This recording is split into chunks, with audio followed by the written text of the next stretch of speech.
Welcome to the Abundance Hack Show, where we are inspiring you to ditch the outdated beliefs, release the blocks, and fully embrace your sovereignty so you can confidently expand to allow more love, joy, and aligned success in your life. I am Niajae, your conscious accountability partner, reminding you that abundance is your birthright.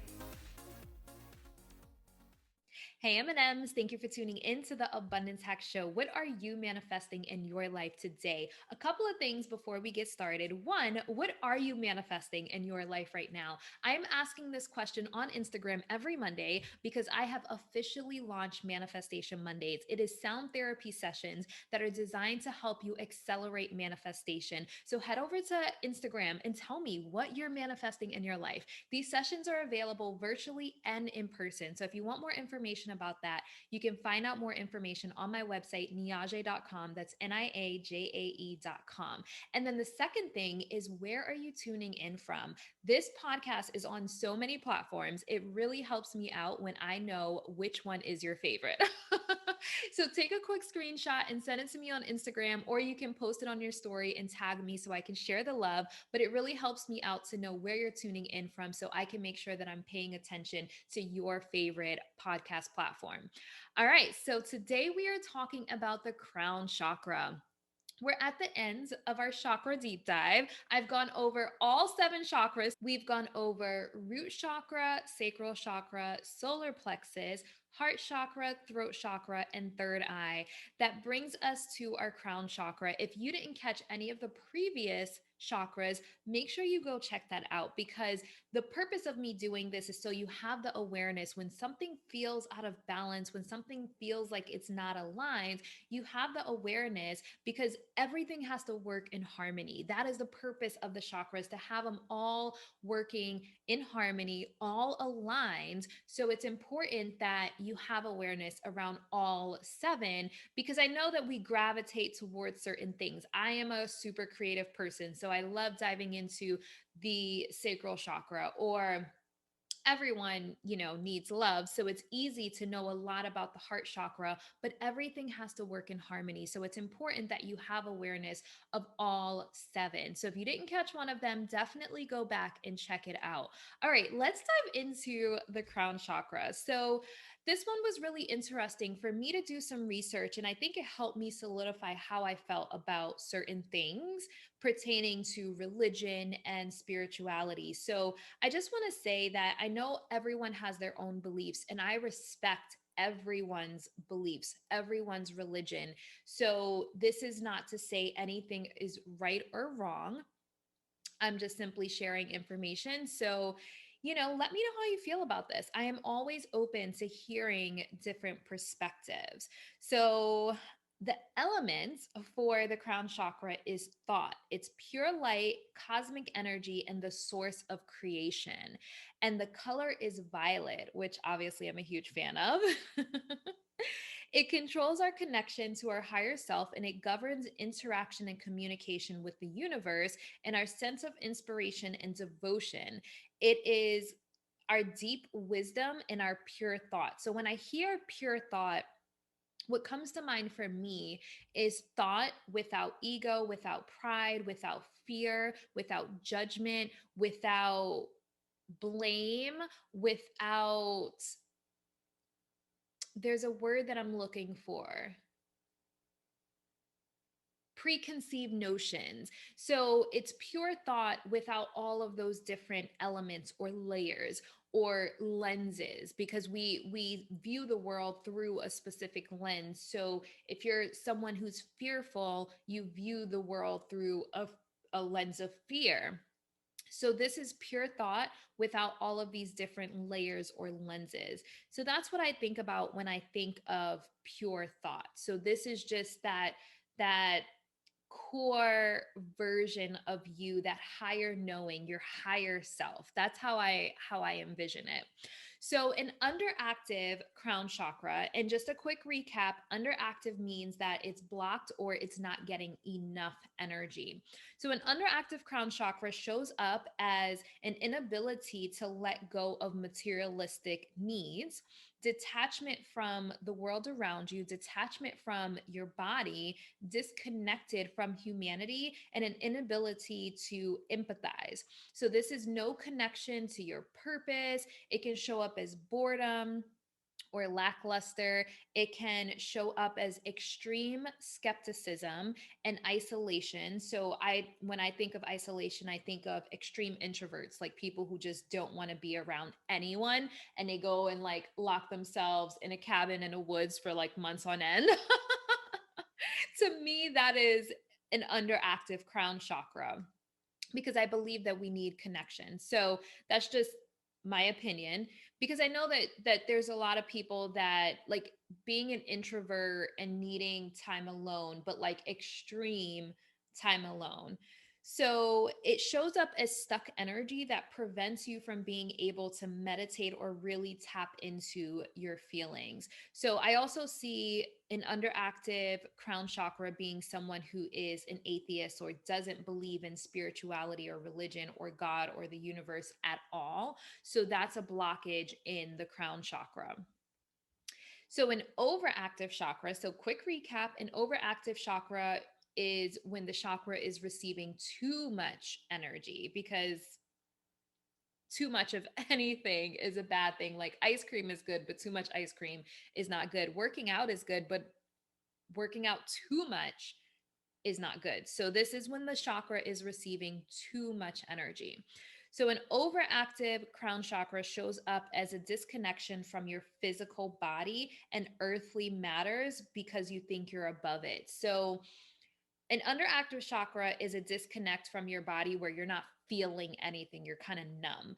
But an overactive crown chakra, this disconnection is because you think you're above it. This is you feeling like, and I'm saying you generally, like this, it shows up as someone feeling like they're in a 5D or even above consciousness. And so their physical humanness doesn't matter because they're above this. Or they're obsessed with the thought of like quantum leaping and they believe that they're just above our 3D world. Does that make sense? So, someone who is obsessed with 5D consciousness or quantum leaping, and they look down on 3D or humanness rather than having acceptance and compassion. So, this is elitism. Elitism. I say that word so funny. Or superiority above others. So this is the people who are like, I have arrived, I am awakened, I'm woke. And people who aren't, they judge. So it's someone who feels like because other people aren't as spiritual or haven't arrived or they haven't awakened, they look down on them. So I consider this spiritual narcissism. So, too much pride and ego around their level of consciousness or religion. So, this could show up as religious as well. So, someone who looks down on people who aren't their religion and judges people who aren't their religion.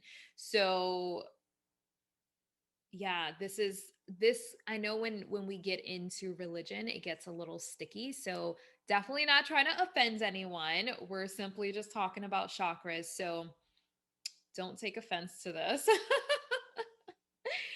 So I lost my place in my notes. Okay, so too much pride or ego around your level of consciousness or religion, forcing your beliefs on others. And that's why I kind of started with that disclaimer, like everyone's entitled to their belief. Like I am in full acceptance of everyone's religion. Just don't force your religion on me. Or if you have a certain belief with your spirituality, just don't force your belief on me. So we should all, in my opinion, be able to talk about our different beliefs without judging. And to me, that's holding space for others to believe what they want to believe. And to me, holding space is being able to listen without judgment. So someone who's forcing their beliefs on others can have an overactive crown chakra. This is criticizing or judging others' spirituality or religion So I just said all of that. And then another layer of it is sacrificing personal power to faith. So this is someone who is willing to give up everything for their purpose, spirituality, or religion. And I do believe that the key to life is balance personally.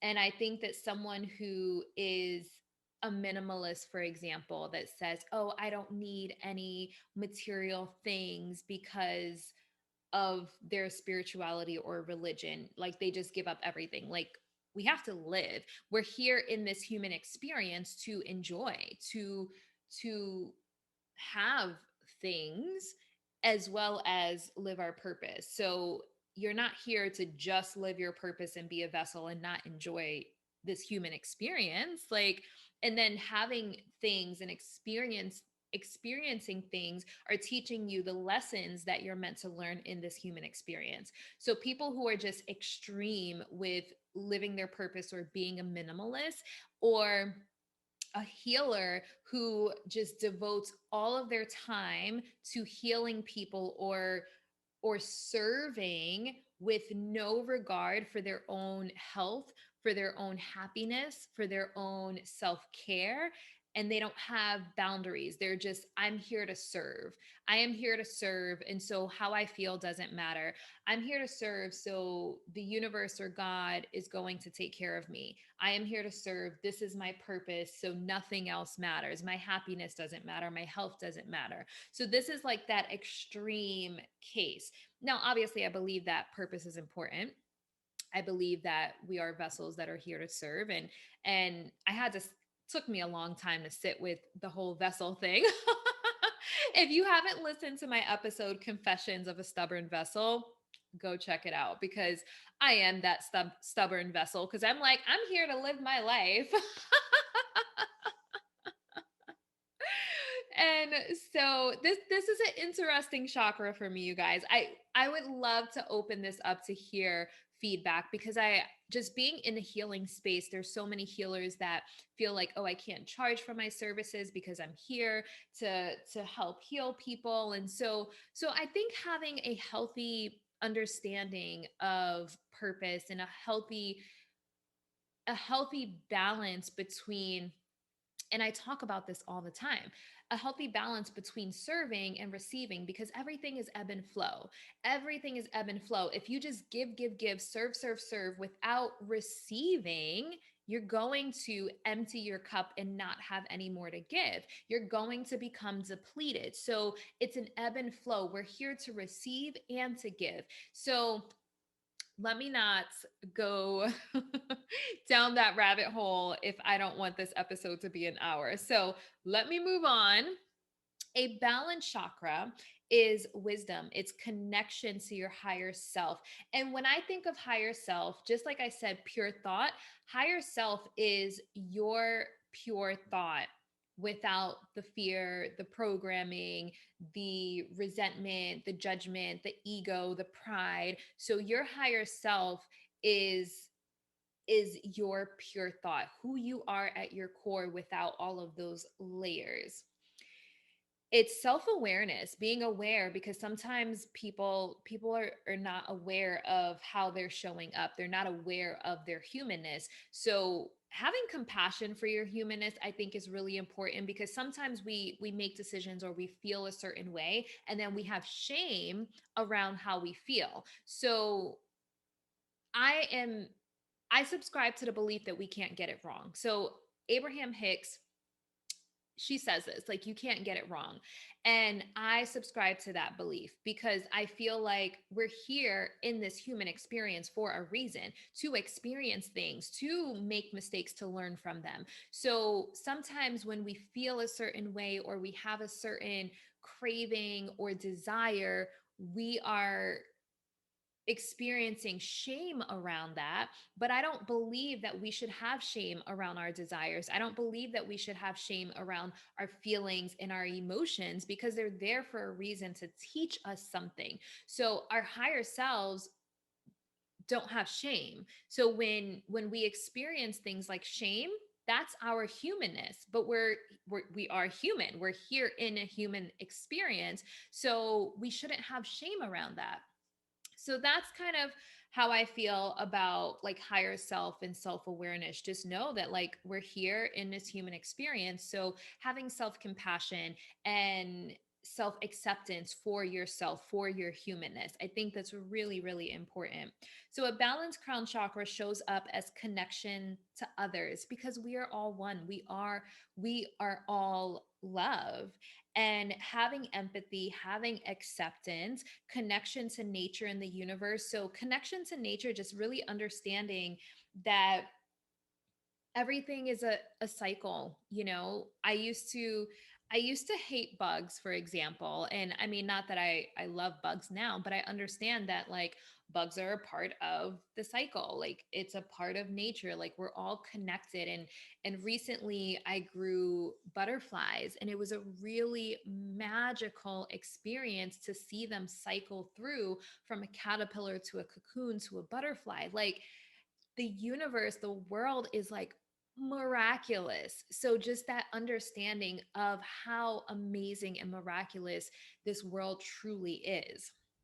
So, a balanced crown chakra looks like trusting that we are divinely guided and protected, and knowing that everything is working out for our greatest good. So, when I do my sound therapy sessions and I touch on the crown chakra, I always say that, like, you know that everything is working out for your greatest good. We have things that happen in life that we don't understand. Like, why did this person get sick? Why did this person get in an accident? Why did this person go through a divorce? And we cannot understand it, but trusting that everything is working out for our greatest good. And we're here in this human experience to learn something from that thing. And it's hard sometimes because when unfortunate things happen, it's like, why? But just trusting. And from a religious standpoint, it's having faith and having trust in source. So source could be whatever higher being you believe in. So you have people that believe in God, you have people that believe in archangels and spirit guides and all different things. So really just having that trust and faith in whatever you believe in. And having a healthy balance of faith, because I think that there are some people who have what there's a story where, oh my goodness, what was the story? Was the guy's house flooded and he went to the roof and he's like, God, send me help. And someone came by in a boat and he's like, no, God is going to save me. God, send me help. And someone came by in an airplane and he's like, no, God is going to save me. And I may be butchering this story, so forgive me if I am, but eventually he drowned and he's like, but God, why didn't you save me? And he's like, hello, I sent you a boat and an airplane and probably some other things, but I don't remember the story verbatim. So in situations like that, like some people have so much faith that they're not seeing kind of the things that are right in front of them, if that makes sense. So that would be someone who has an overactive chakra. So a balanced crown chakra is someone who has a healthy balance of faith and belief, and yeah, just understanding they're divinely guided and protected, and also knowing that we're in a human experience. So that healthy balance. What do you do for energetic self care? Life challenges us. However, we have tools to help us navigate the transitions, release trapped emotions, maintain positive energy, and expand to allow more joy and excitement. Abundant and Aligned Society is an energetic self care accountability program that helps you go from stress and anxiety, fight or flight, to operating from a place of abundance and alignment. Go to niajae.com/society for more information and start vibrating higher. How do we balance our crown chakra? So, obviously, sound therapy can balance all of the chakras, and so can meditation. But with the crown chakra, it's especially good with meditation because the element is thought. and silence can help you tap into that pure thought. So I think that meditation for the crown chakra is really, really, really important. It's connecting you to your inner self. It's connecting you to your higher self. It's connecting you to that pure thought that is the crown chakra. So sitting in silence. And let me just tell you, there's so many people that cannot sit in silence. So many people that cannot sit in silence for an extended period of time. And when I say extended period of time, I'm talking about like an hour. Like I do sound therapy sessions for an hour and it blows my mind. And it's not even silence because I'm playing the crystal and Tibetan sound bowls, but how many people have a hard time sitting for an hour? And with me doing sound therapy at a rehab facility, especially people that they're facing their demons, they are facing their stuff, they're doing some shadow work. It's extremely uncomfortable for some of them to sit for that long because they don't want to pay attention to what's going on inside. They've disconnected, they've numbed.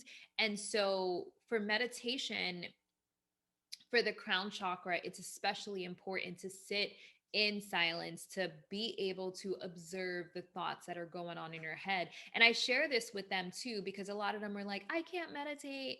And I'm like, I think there's a huge misconception about meditation where you have to clear your mind.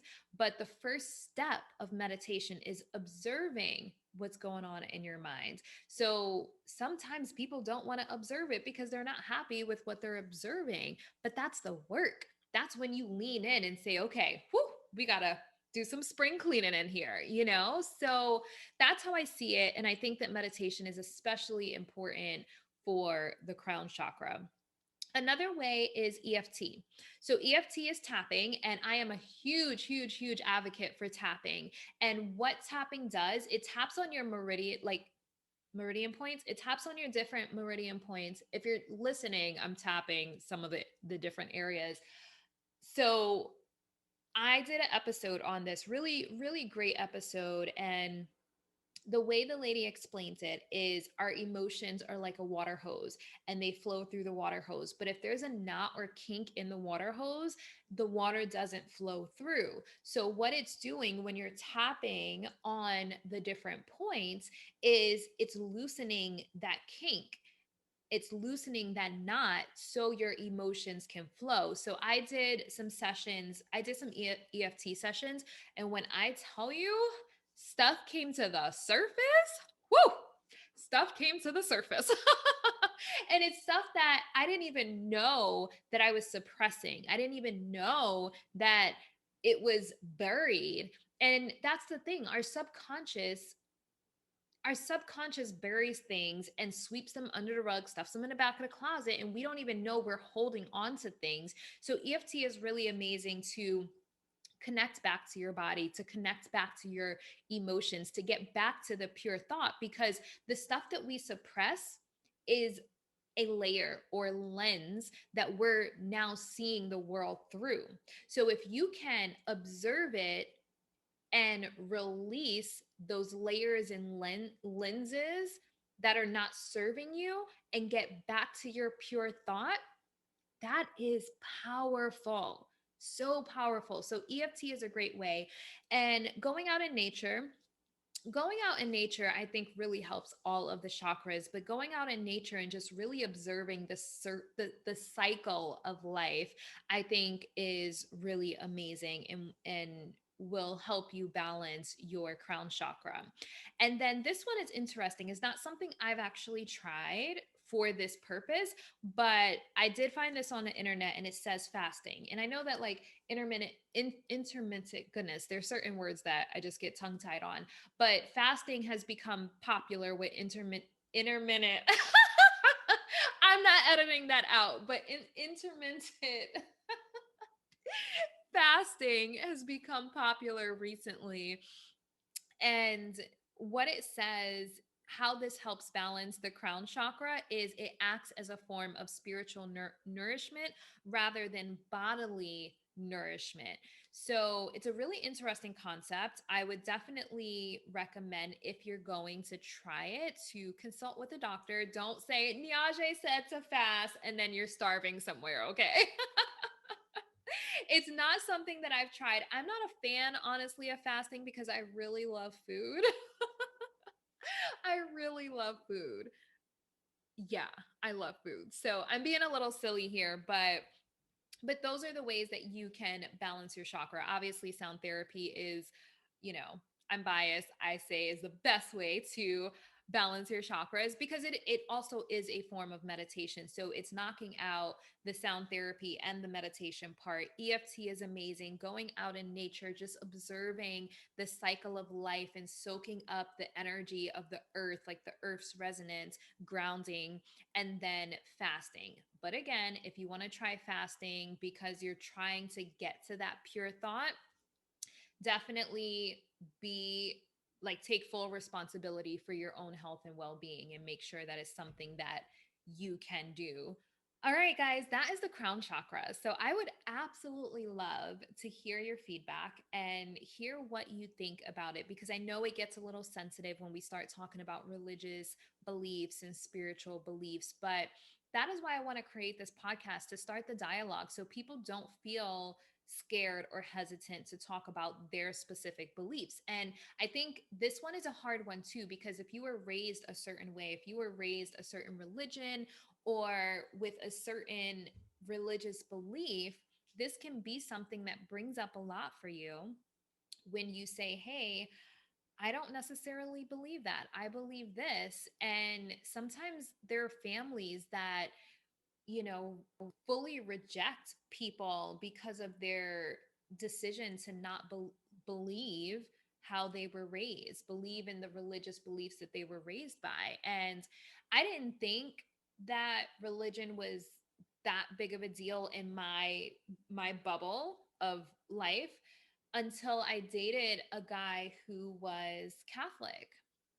And things were going great, and then like there was this like thing that happened, and he asked me to convert to Catholicism because his family believed that like he has to be with a girl that's Catholic. And that was my first time really realizing, because I was raised Christian, and I didn't think it was like that big of a deal. Like, I marry who I want to marry and that's it.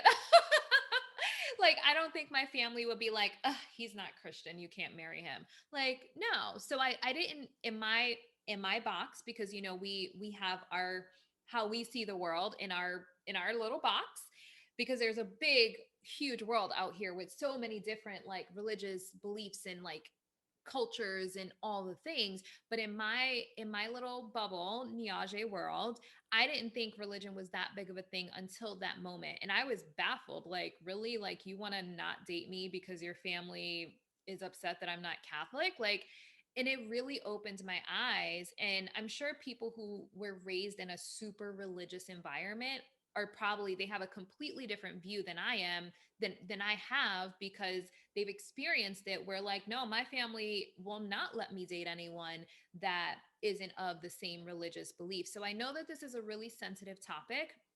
And I know that spirituality is becoming more like accepted.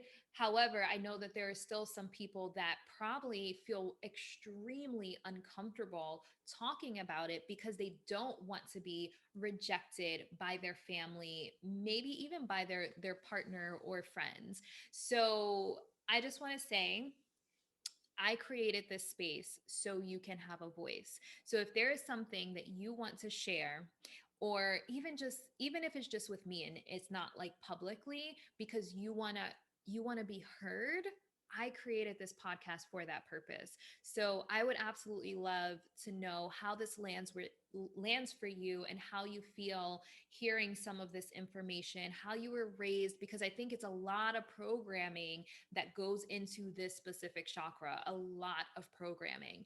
And when we have a balanced crown chakra, we are accepting of everyone, no matter what their religion is.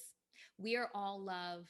We are all connected. We are all one. So, that to me is what a balanced crown chakra is, fully accepting that we are all in this. So, whether you are Catholic, Christian, even if someone is an atheist, as long as they respect my belief, I accept them.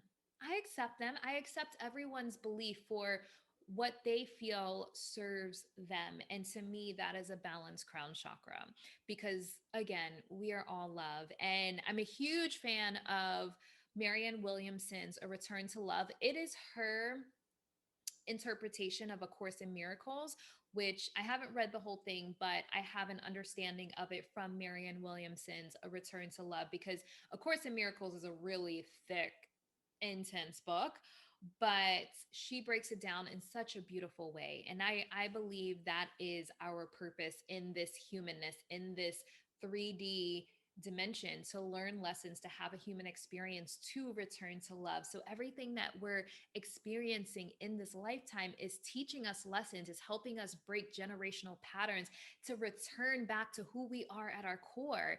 And we keep going until we evolve and just become better and better and better. So that's my belief. That's what I subscribe to. And I don't believe that we get it wrong. I believe we're here to make the mistakes, to have the experiences, and to learn from them so we can teach the next generation, or do better in our next lifetime. So everyone has their own beliefs, and I respect everyone's beliefs, and I hope that people respect mine.